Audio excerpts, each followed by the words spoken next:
குறிஞ்சி நாடா திருவாளா சிவசக்தி மைந்தா ஒரு நாள் மரபதார் உண்மை என்பேன் முழுவீசி களியாட்டமாடும் தோழா பெருவாழ்வு தந்தருளும் மீசா நீசா வள்ளியனை கண்பாராய் தனிகை வாசா கற்றவரிடத்திலும் இனி மகளாய் பெற்றவரிடத்திலும் நான் பேரு புகழம் எடுப்பதற்கு காரணமாயிருந்த அந்த பாலமுருகனை பணிந்துவிட்டு பின்பு நம் பணியை தொடரலாமே. திருப்பரம் கொள்கின்றத்தில் திருத்தாள் முருகா திருத்தடி மலை மீது எதிரொலிக்கும்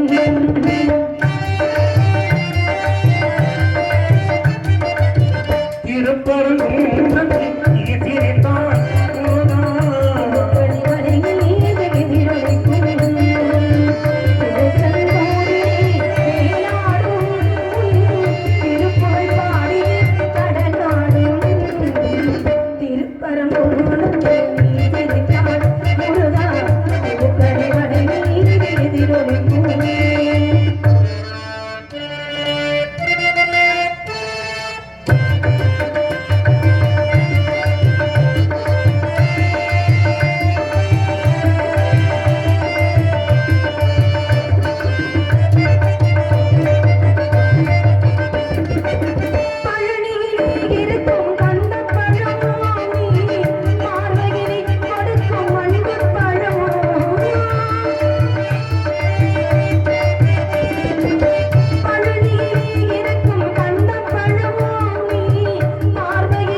நாயகி அந்த கந்தனின் தாயவளை தூயவளை இச்செய்யவள் பாடி பதம் பெற வேண்டும். எப்படி தெரியுமா?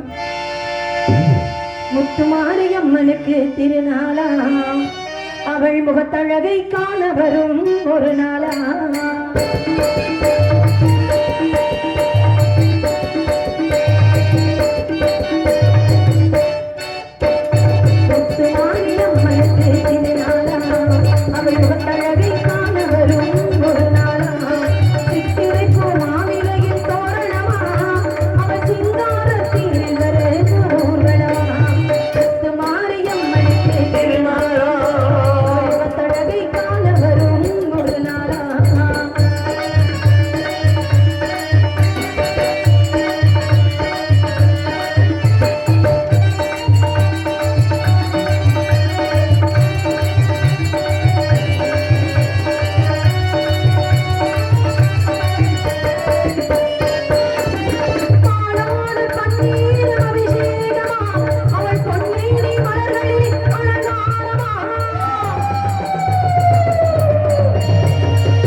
என்ற 5 வகையான நிலங்களிலே எனதனிடம் குறிஞ்சிடம். இந்த குறிஞ்சிடத்தை ஆண்டு வந்து கொண்டிருக்கிற நம்பி தலைமன்னர் தந்தை தாயின் பேர நன்மை மகனி தந்தைக்கு 7 ஆண் குழந்தைகள் இருந்த போதிலும் ஒரு பெண் குழந்தைகளேன்னு சின்னதா மனசுக்குள்ள ஒரு ஏக்கப்பா. உங்க பாவுக்கு இல்லம்மா, எல்லார் வீட்லயும் எல்லா பாவுக்கும் அந்த ஏக்கம் வரும். அது இருக்கத்தானே செய்யும் எல்லார் வீட்லயுமே.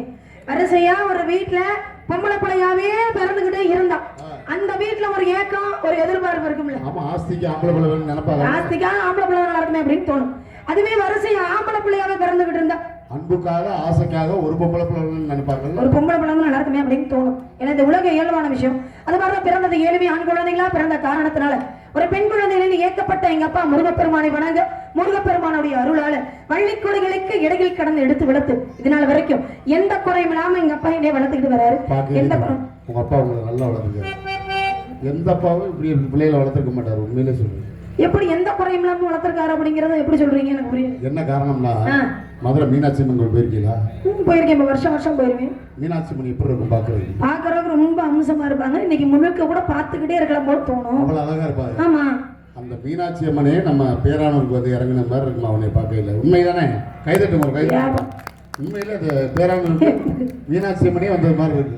அப்படியாப்பா? உங்க கணக்கு நான் அப்படி தெரியல. இல்ல, இவ்வளவு நகை போட்டு இவ்வளவு அதே பச்சை கலரு, அந்த பச்சை நிறத்துல ஆடை அணிஞ்சு இந்த நகையெல்லாம் போட்டிருக்கிறதுனால உங்க கண்ணுக்கு நான் மதுரை மீனாட்சி அம்மன் மாதிரி தெரியும். உண்மையிலே மீனாட்சி அம்மன் மாதிரி இருக்கு. அப்படின்னா ரொம்ப நன்றி பாப்பா. உங்க கண்ணுக்கு அப்படி தெரிஞ்சனா அது தெய்வத்துடைய அனுக்கிரகம் தான். ஆமா, ஆனா ஒரு குறை என்ன இப்பதான் மதுரை மீனாட்சி அம்மன் மாறு இருக்கேன்னு சொல்லிவிட்டு படக்குன்னு குறைங்கிறீங்கப்பா. ஆமாமா, மீனாட்சி அம்மன் தோல்ல என்னமா இருக்கும்? தோல்ல வந்து கிளி இருக்கும். எங்கம்மா உங்க தோல்ல கிளி? மறந்துருச்சு. கிளிக்கு ரெக்க முளைச்சு கொடுத்தோம். அது பறந்து போயிடுத்து காலையில வரும். எப்ப காலையிலனா ஏப்பா நீங்க அப்படியெல்லாம் எந்த குறையும் இல்லாம வளர்த்த எங்க அப்பாவுக்கு நான் எந்த குறையும் வச்சிடக்கூடாது அப்படிங்கிற ஒரு எண்ணம். அதனாலதான் இன்னைக்கு மிகப்பெரிய பொறுப்பு அப்பா என்கிட்ட படிச்சிருக்காரு. காவலுக்கு போகணும் அப்படிங்கிற பொறுப்பு. நான் மட்டும் தான் காவலுக்கு போறேன்னா இதோட சேர்ந்து வேற யார் வர்றாங்களா அப்படிங்கறதெல்லாம் தெரியல. அது ஆட்களை சந்திச்சாதான் யார் யார் என் கூட வராங்க வரல அப்படிங்கிற விஷயத்த நான் தெரிஞ்சுக்க முடியும். அதுக்கு முன்னாடி காவலுக்கு போகணும். காவலுக்கு எல்லாம் போறதுக்கு முன்னாடி தெய்வத்தை வணங்கிட்டு போகணும். ஏன்னா தெய்வத்துடைய வழிபாடு இல்லாம எந்த ஒரு காரியமுமே நடக்காது ஐயப்பா. ஏன்னா ஒரு தெய்வத்துக்கே ஒரு காரியத்தை ஆரம்பிக்கிறதுக்கு முன்னாடி தெய்வத்துடைய வழிபாடு ரொம்ப முக்கியம். என்னப்பா சொல்றீங்க? தெய்வத்துக்கு தெய்வ வழிபாடு வேணுமா? என்னப்பா எப்படி கேக்குறீங்க? மனுஷனுக்கே வேணும். மனிதர்களுக்கு தெய்வ வழிபாடுதான். ஆனா தெய்வத்துக்குமே தெய்வத்துடைய வழிபாடு ரொம்ப முக்கியம். என்ன பண்றாரு பிரம்மா? என்ன பண்றாரு? முதல்ல படைப்பு தொழிலை தொடங்கிட்டார். படைப்பு தொழிலை தொடங்கி இந்த மாதிரி உயிரினங்கள் எல்லாத்தையும் படைக்கிறார். இந்த உயிரினங்கள் எல்லாம் என்ன ஆச்சு தெரியுமா? பேயா மாறி அவரையே துரத்த ஆரம்பிச்சிருச்சு. என்னடா அது நம்ம படைத்த உயிரினங்களே இப்படி பேயா மாதிரி நம்மளவே துரத்த ஆரம்பிச்சிருச்சு, என்ன காரணமா இருக்கு அப்படின்னு தனக்கு படைப்பு தொழில் கொடுத்த சிவபெருமானிடமே போய் கேட்கிறார். ஐயா, படைத்த உயிரினங்கள் எல்லாம் இப்படி பேயா மாறி என்னையே துரத்ததே என்ன காரணம் அப்படின்னு கேட்கிறார். இப்ப நான் உங்ககிட்ட கேட்கிறேன். நம்ம முதல்ல ஒரு விஷயத்தை ஆரம்பிக்க போறோம்.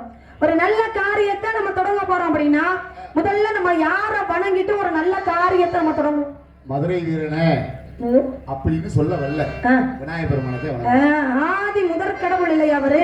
மனிதர்களுக்கு மட்டும் கிடையாது, தெய்வத்துக்குமே அவர்தான் ஆதி முதற் கடவுள் இல்லையா? அப்ப பிரம்மா என்ன பண்ணிட்டாரு? விநாயகர் பெருமானை வணங்காமலே படைப்பு தொழிலை தொடங்கிட்டாரு.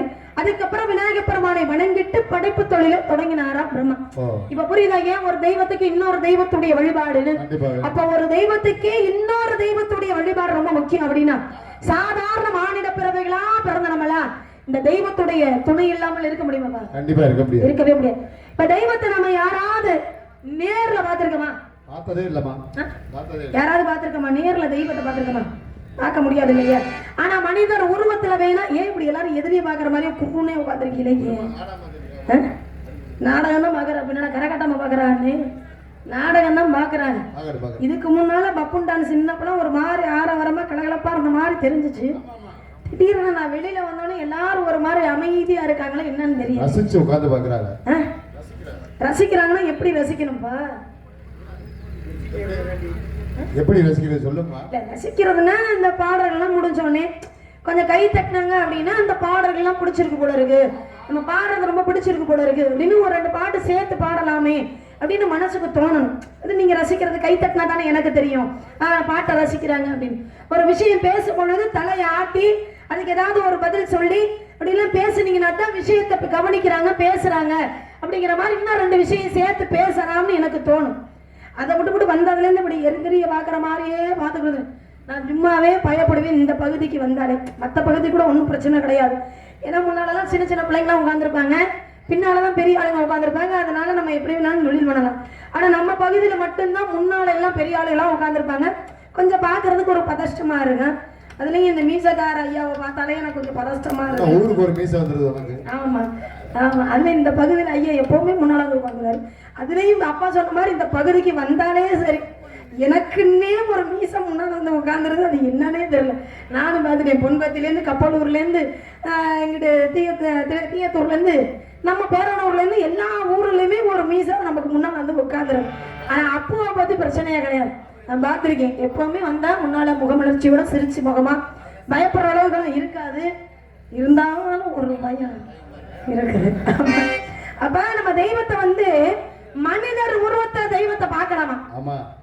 எப்படின்னா நம்ம ஒரு ஆபத்தான ஒரு சூழ்நிலை இருக்கும் பொழுது ஒருத்தவங்க வந்து நம்மளை காப்பாத்திட்டாங்கன்னு வச்சுக்கோங்களேன், நம்ம என்ன சொல்லுவோம்? தெய்வம் மாதிரி வந்து காப்பாத்திட்டாரியா, தெய்வம் மாதிரி வந்து என்னை காப்பாத்திட்டீங்க அப்படின்னு நம்ம சொல்லுவோமா இல்லையா? அப்ப மனிதர் உருவத்துல வேணா தெய்வத்தை பார்க்கலாம். ஆனா தெய்வத்தையே நேரடியா பார்க்க முடியுமா அப்படின்னா சித்தர்களால மட்டும்தான் இறைவனை நேரடியா பார்க்க முடியும் அப்படின்னு சித்தர்களுடைய வரலாறு சொல்லுது. அதுபோல சித்தர்களால இறைவனை பார்க்க முடியுது, பக்தர்களாகிய நம்மளால இறைவனை பார்க்க முடியல. அப்ப சித்தர்களுக்கு பக்தர்களுக்கு என்ன வித்தியாசம்? இது கூட தெரியாம இருப்பாங்க. எவ்வளவு வருஷமா நடந்து போயிட்டு இருக்கோம், படிச்சிருக்கோமா நாங்களா? ஆமா அப்படியா? ஆமா, அனுபவம் இருக்குல்ல. ஆமா, உங்க அனுபவம் கூட எனக்கு வயசு கிடையாது. அப்ப உங்களுடைய அனுபவத்துக்கு ஒரு விஷயம் தெரிஞ்சிருக்கும்ல. ஆமா தெரியும். இறைவனை கண்டு தெளிந்தவர்கள் சித்தர்கள், இறைவனை காண துடிப்பவர்கள் நம்மளை போல பக்தர்கள். பரவாயில்ல, இவ்வளவு விஷயம் கை தட்டலாம் இதுக்கு என்ன அப்போ கூட யோசிக்கிறீங்களே தட்டுவோமா வேணாமா ஏன் ஏதாவது ஊர் கட்டுப்பாடா கையெல்லாம் தட்டக்கூடாதுன்னு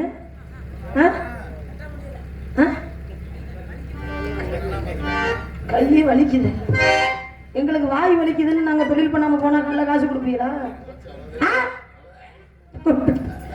ஒரு உற்சாகப்படுத்துற விஷயம் தானே ஏன் அப்படி உட்கார்ந்துருக்கீங்க நம்ம பகுதியில் வந்து அன்பளிப்பு கொடுக்க கூடாது அப்படிங்கிறது ஊர் கட்டுப்பாடு இல்லையா அப்போ அன்பளிப்புலாம் யாரும் கொடுக்க வேணாம் பிரச்சனை வரும் அதனால வேணாம் அப்படின்றது ஊர் கட்டுப்பாடா இருக்கலாம் ஆனா கை கூட தட்டக்கூடாதுங்கிறதுலாம் ஊர் கட்டுப்பாடா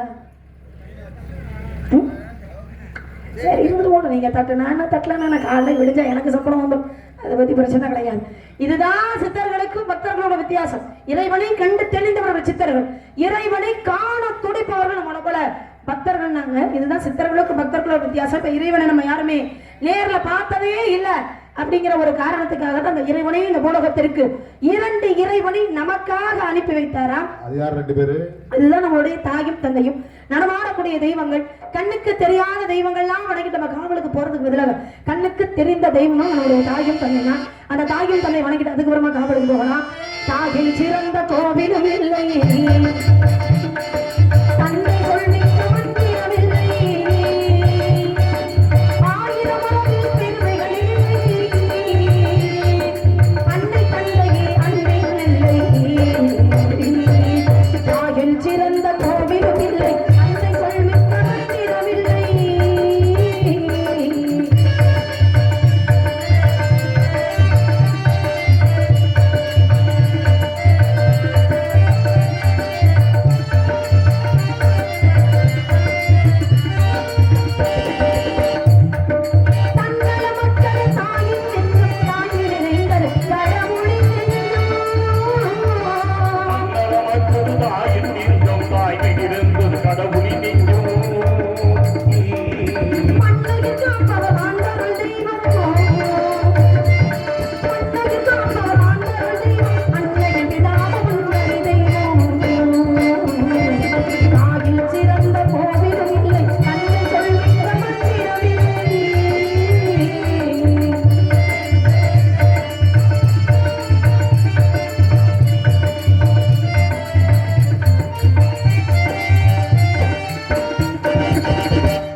எப்படி இப்பவும் ரசிச்சு தான் கை தட்டினீங்களா இல்ல பாவம் அந்த பிள்ளை ரொம்ப நேரமா கெஞ்சி கெஞ்சி கேக்குது அப்படிங்கிறாக பரிதாபப்பட்டு கை தட்டுறீங்களா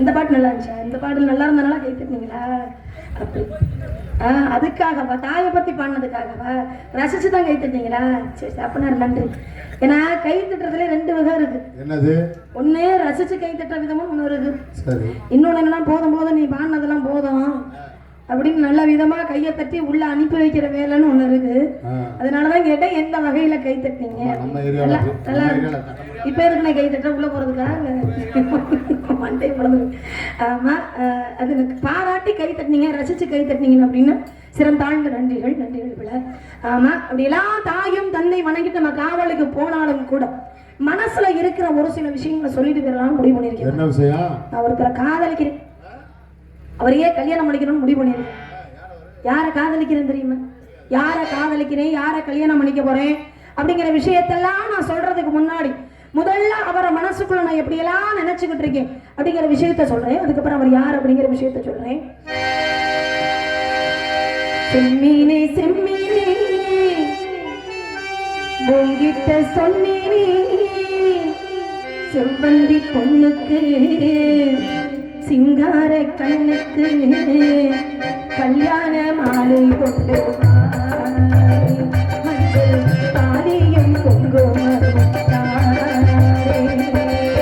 செம்மீனே செம்மீனே பொங்கிட்ட சொன்னேன். மலையாடி பெண்ணுக்கு மணவாளை கண்ணுக்கு கல்யாண மாலை கொண்டு வாரே. மஞ்சள் தாலியும் குங்குமமும் தாரே. செம்மீனே செம்மீனே பொங்கிட்ட சொன்னேன்.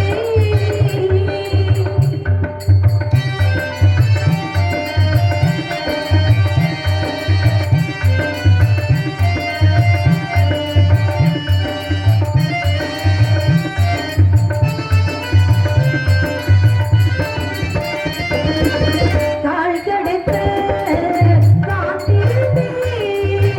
கண்ணு ரெண்டும் போத்திருந்தேன். காதலனை காணலே காரணத்தை நானறியேன். தினசரி நான் பார்த்து தாமரை போகும் திருமுகம் காட்டாமல் போனது பாவம். நான் திகழ்கிறேன் கழுகரை கூறி.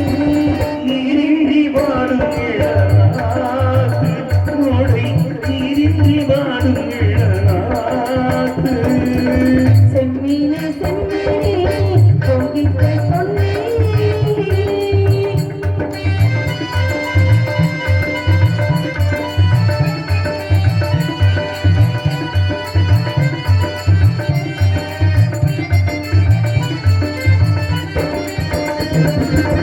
நீ வழங்கும் பூமுடிக்க பூந்தளம் ஆடுதுவே.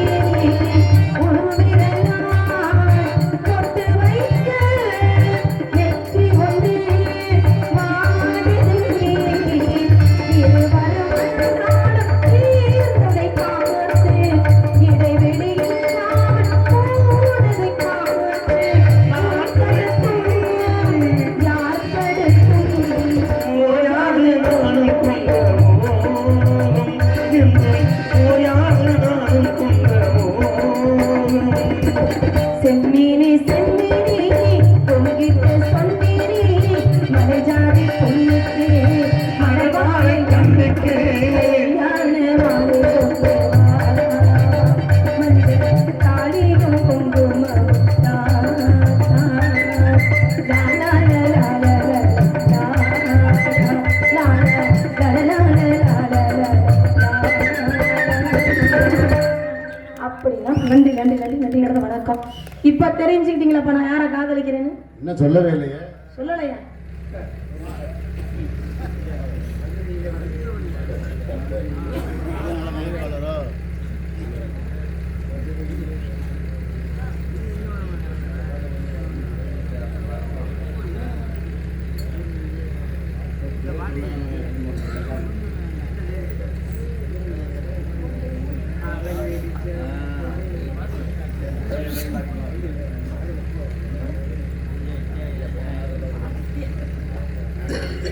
கொண்டை முடி அலங்கரித்த இந்த மீனாட்சி அம்மன் பாடலை கேட்டு 201 அன்பளிப்பு. இந்த பாடல் எனக்கு தெரியாது. அது சரி, அன்பளிப்பு கொடுத்து பிரியப்படுத்தி அன்புள்ளத்திற்கு என் சார்பாகவும் நான் சார்ந்த கலைக்குழுவின் சார்பாகவும் நன்றி நன்றி நன்றி கடந்த வணக்கம். என்னப்பா இவ்வளவு தூரம் எடுத்து சொல்லியுமா யாரை காதலிக்கிறேங்கிறது தெரியல. ஒரு ஒரு சைடு தெரிஞ்சிச்சு, எனக்கு தெரிஞ்சு வச்சு. ஒரு பக்கம் சந்தேகம் வந்துச்சு. ஒரு பக்கம் சந்தேகம் வந்துருச்சா? என்ன சந்தேகம்?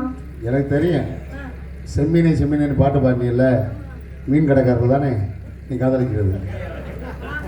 ஏப்பா என்னை பார்த்தா எப்படி தெரியுது உங்களுக்கு? மீன் சொல்ல கடை வச்சிருக்காருல. ஏப்பா செம்மீனே செம்மீனேன்னு பாடினா உடனே மீன் விற்கிறவரை காதலிக்கிறதா அர்த்தமா? மீன் விற்கிறவரை காதலிக்கலப்பா. ஐயோ நான் அவரையே காதலிக்கல.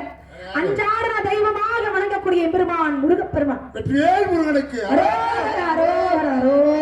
முருகப்பெருமானத மனசுக்குள்ள நினைச்சுக்கிட்டு இருக்கேன். அவரு எப்ப வருவார் நானும் காத்துக்கிட்டே இருக்கேன். இப்போதைக்கு வர மாதிரி தெரியல. அன்னைக்கு நம்ம விடுறதுக்குள்ள வந்துருவார் நினைக்கிறேன். அந்த முருகப்பெருமானி என்னை தேடி இந்த இடத்துக்கு வர்றதுக்கு முன்னாடி இந்த இடத்துல அவருடைய வருகைக்காக நான் இப்படி நான் காத்துக்கிட்டு இருக்கேன் அப்படிங்கிற விஷயத்த உங்கள்கிட்ட சொல்றேன்.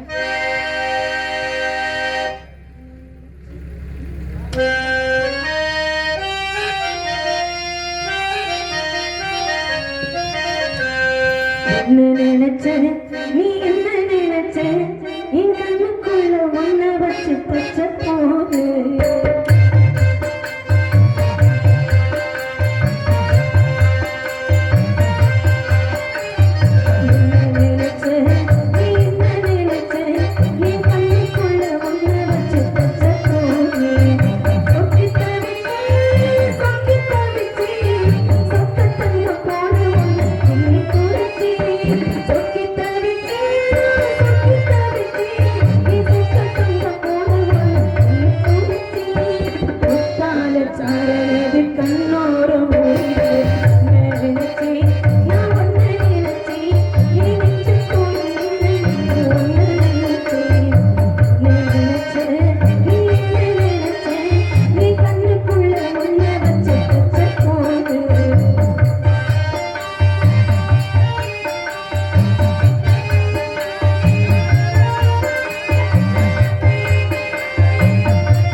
ஒரு பிரயோஜனமும் கிடைக்காது.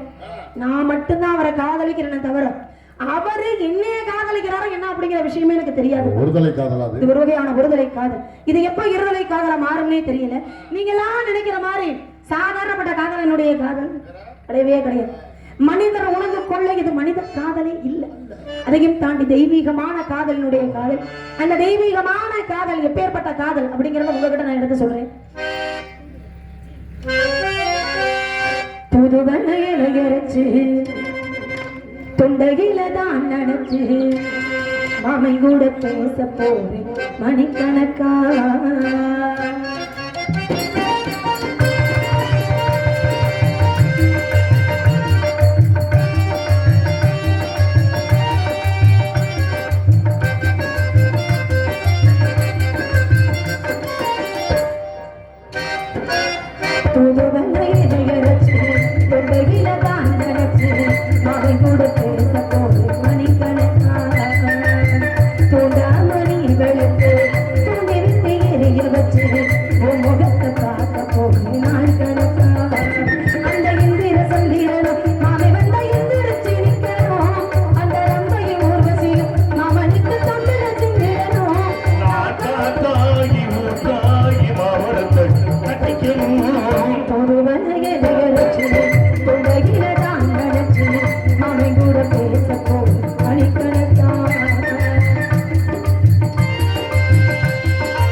கட்டிக்கணும் புது வலையை அரைச்சு தொண்டையில தான் நினைச்சு அவன் கூட பேசப்போ நிக்கணக்கா.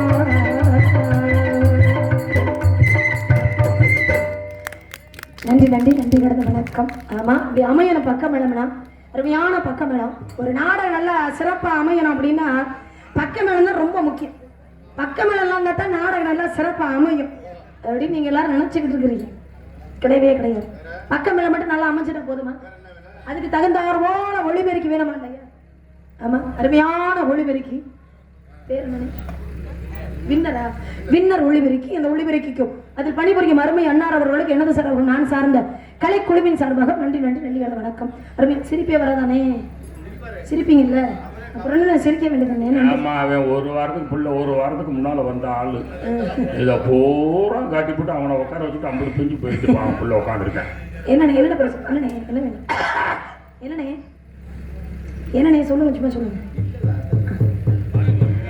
புரியல. இந்த பாட்டு தெரியலன்ட்டு காசை கூட வாங்கிக்கிறேங்க, ஒன்றும் பிரச்சனை இல்லை. தெரியாது தெரியாத பாட்டை நீங்க பாடுங்கன்னா எப்படி பாருங்க. அதனால அந்த காசை கூட திருப்பி வாங்கிக்கங்க, ஒன்றும் பிரச்சனை இல்லை நமக்கு. ஆமா அப்படியெல்லாம் அருமையான ஒளிபெருக்கி. ஆனா ஒளிபெருக்கி நடந்தா போதுமா? பார்க்கிற மக்கள் நம்மளை பார்த்து ரசிக்கணுமா இல்லையா? அவங்க ரசிச்சாத்தானே நமக்கு ஒரு ஆர்வம் வரும். அருமையான ரசிகர்கள் ஆரம்பத்துல வரும்போது ஒரு மாதிரி அமைதியா இருந்தாலும் கூட அதுக்கப்புறம் அப்படியே ஏதோ கெஞ்சி கெதறி பண்ணி அப்படியே கைத்தட்ட வச்சாச்சு. அருமையான ரசிகர்கள் நல்ல ஒளிபெருக்கி நல்ல பக்கமாக அதுக்கெல்லாம் தகுந்தார விதத்துல நல்ல முறையில நடிகர்களை தேர்ந்தெடுத்து போட்டிருக்காங்க. அருமை என்னார் அதவத்தூரை சார்ந்த ஆர்கே வேலாயுதம் அண்ணார் அவர்கள் இந்த நாடகத்தை ரொம்ப சிறப்பாக அமைச்சிருக்காங்க. நாடகத்தை அமைத்து அருமை அண்ணார் அவர்களுக்கு எங்கள் கலைக்குழுவின் சார்பாக நன்றி நன்றி நன்றி கடந்த வணக்கம். ஆமா அருமையான ரசிகர்கள் நல்லா எல்லாமே இன்னைக்கு நல்லபடியாக அமைஞ்சிருக்கு. ஆமா ஊரும் நல்ல அருமையான ஊர். இந்த ஊருக்குன்னு பேர் வாங்கி கொடுக்கறதுக்குன்னு ஒருத்தர் காரைக்குடியில் இருக்கிறாரு. ஆறுமணிய கலையரசு அருமை அண்ணார் பேரனூரை சார்ந்த சுரேஷ்குமாரன் அவர்கள். ஆமா ஊருக்குன்னு பேர் வாங்கணும் இல்லையா? ஒரு ஊருக்கு பேர் வாங்கி கொடுக்கணும்னா ஒண்ணு அந்த ஊருக்குள்ள ஒரு கலைஞனாக இருந்தால் மட்டும்தான் அந்த ஊருக்கு ஒரு பேர் கிடைக்கும், தெரியுமா? ஒரு கலைஞன் ஒரு ஊருக்குள்ள இருந்துட்டாருன்னு வச்சுக்கோங்களேன், சுத்து வட்டாரத்துல எல்லாருக்குமே ஊரை விட்டு ஊரணும் போறாலும் கூட தெரிஞ்சு போயிடும். இந்த ஊரப்பா பேரனூர்பா சுரேஷ்குமார்பா அப்படின்னா இந்த பேர் எங்க தெரியும்? நாடு கடந்து நாடு போனாலும் கூட பேரனூர்னா சுரேஷ்குமார் அப்படிங்கிற ஒரு ஞாபகம் வருமா இல்லையா? அப்ப பேருக்கு ஊருக்குன்னு பேர் வாங்கி கொடுக்கறதுக்காக ஒருத்தர் இருக்காரு. அன்னார் அவர்களுக்கு நன்றி நன்றி நன்றி கடன் வணக்கம். போகும்போதே சொல்லி அனுப்பிச்சு விட்டாங்க, நல்லபடியா சிறந்த முறையில் நாடகத்தை நடத்திடுவாங்கப்பா அப்படின்னு. அன்னார் அவர்களுக்கு நன்றி நன்றி நன்றி கடன் வணக்கம். ஆமா எல்லாமே இன்னைக்கு நல்லபடியா அமைஞ்சிருக்கு. எல்லாமே நல்லபடியா அமைஞ்சிருக்க சமயத்துல இந்த முருகப்பெருமானோட இந்த திருமணம் அடிக்கிறோம். அந்த திருமணம் இந்த இடத்துல எப்படி நடக்க போகுது அப்படிங்கறத உங்கள்கிட்ட சொல்றேன். ஆடியில செய்தி சொல்லி ஆவணியில் செய்தி வச்சு செய்தி சொன்ன மன்னவருதான், எனக்கு செய்தி சொன்ன மன்னவருதான், சொந்தம் சொல்லி நெத்தியில குங்குமத்தை வச்சையே மன்னவர் மன்னவருதான், அழகு மன்னவர் மன்னவருதான்.